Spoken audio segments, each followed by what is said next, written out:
Okay. Muy buenas tardes. Good afternoon to everybody.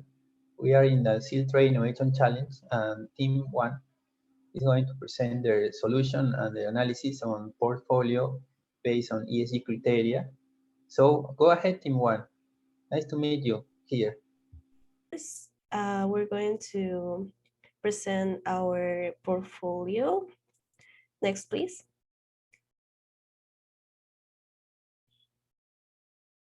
We enter the ticker HYXU and then select the desk function.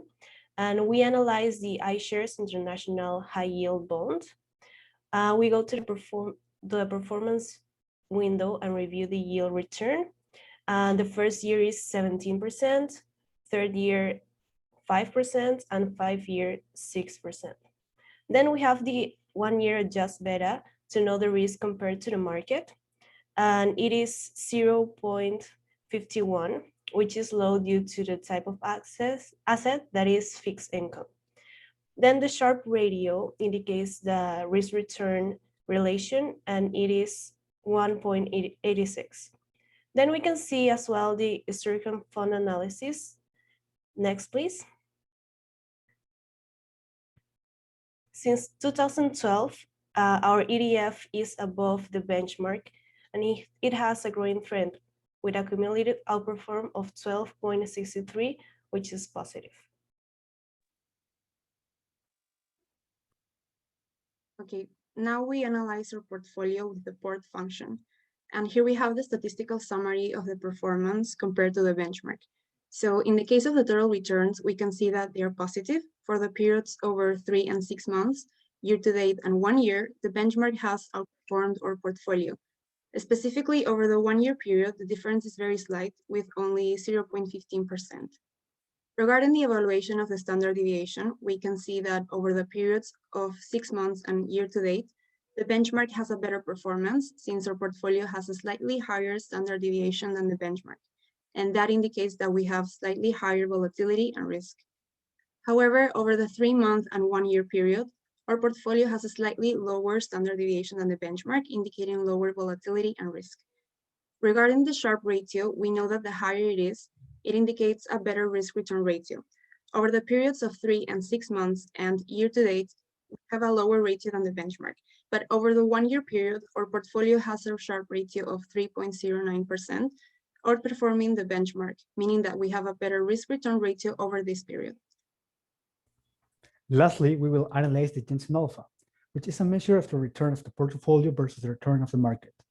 Over the period of 6 months and year to date, it can be seen that our portfolio has a lower return compared to the market expectations, with negative digits.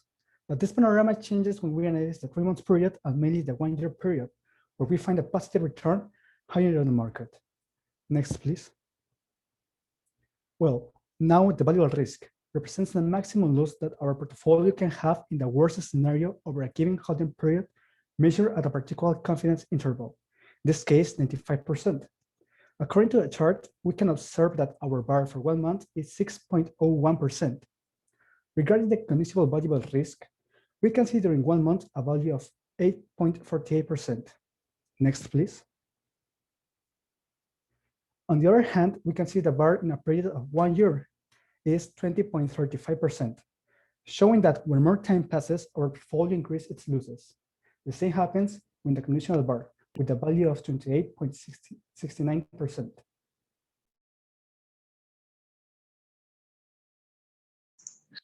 Then we are going to see the performance of our portfolio in different scenarios.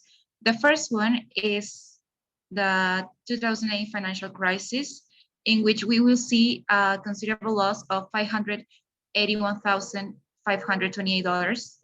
Then another scenario is the Greece financial crisis, in which we will have another considerable loss of $217,015. And finally, we will see the hypothetical 10% appreciation of the euro over the US dollar, in which we will have a considerable, very good return of $2,986.